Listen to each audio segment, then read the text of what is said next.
Lila had always believed in love stories, the kind that blossomed like the flowers in her shop, soft, beautiful, and gentle.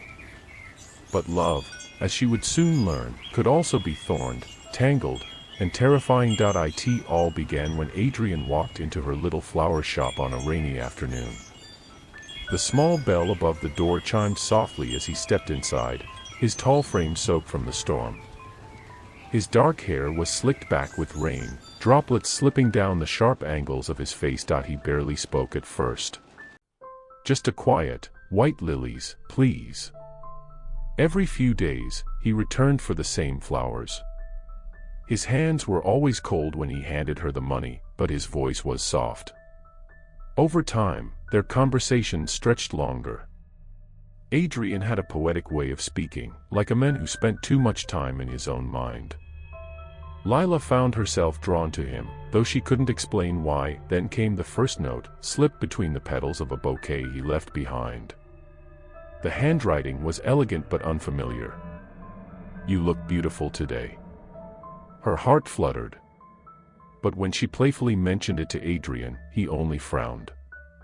"I didn't write that," he murmured. The second note came 2 weeks later. This one was in rough, jagged writing. "Be careful with him." Lila tried to shake it off, convincing herself it was someone playing a game. Then, the third note, "Run." One evening, Adrian invited Lila to dinner at his apartment. It was a quiet, dimly lit space, filled with the faint scent of lilies. A record player hummed soft jazz in the background. He cooked for her, rosemary chicken, mashed potatoes, red wine. For a while, it felt normal.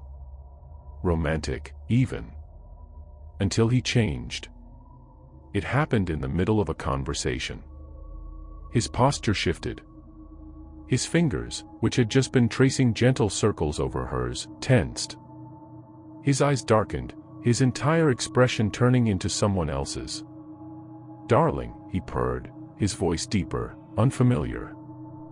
Lila pulled her hand back. "Adrian." He grinned. Not Adrian's grin. It was sharper, hungrier. "I've waited so long for you." Then, just as quickly, he blinked and gasped. His hands trembled as he pressed them to his face, shaking his head. Lila, I." His voice was back to normal, raw with panic. She backed away. "What's wrong with you?" "I don't know. I don't know anymore." His breath came in ragged gasps. "There's someone else in here. Someone that's not me." Lila tried to leave that night. But the door was locked. Days blurred together in Adrian's apartment. At first, he apologized, begged for her to stay. "It's not safe out there. I can't protect you if you leave." But soon, the locks weren't just on the front door. They were on the windows. She was trapped. Some days, he was sweet, kissing her forehead, bringing her favorite pastries. Other days, he was a stranger. One night, she woke up to find him sitting at the edge of the bed, staring at her.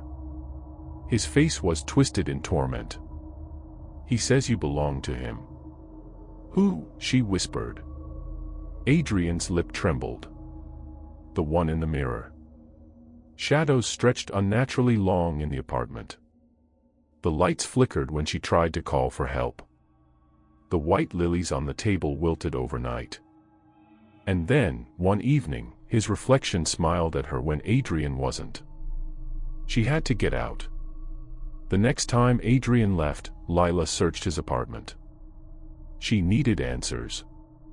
In the closet, she found a locked box. Inside were photographs, women, all resembling her. Some smiling, some terrified. And police reports, cases of missing women. Then, the final horror. A blood-stained lily, pressed between the pages of an old book. The door creaked open. "You weren't supposed to see that," Adrian's voice came, but it wasn't just him anymore. It was deeper, crueler. He lunged. Lila ran. He was faster. She made it to the kitchen, grabbed a knife. Adrian, or whatever he was, smirked. "You can't hurt me." "Not really." Then his face twisted in anguish. "Lila, help me. He's taking over." A moment of hesitation. A mistake. He tackled her, the knife clattering away. His hands, tightening around her throat. She grabbed the vase of lilies from the counter and smashed it against his head. He staggered, giving her a chance. Lila ran, smashing through the window. Blood dripped from her wounds as she sprinted into the night, leaving behind the nightmare in the apartment. By the time the police arrived, Adrian was gone. His apartment was empty. Only the box of photos remained. A single note sat on the table. "You can run, my love. But I always find my flowers." And in the mirror's reflection, his grin stared back.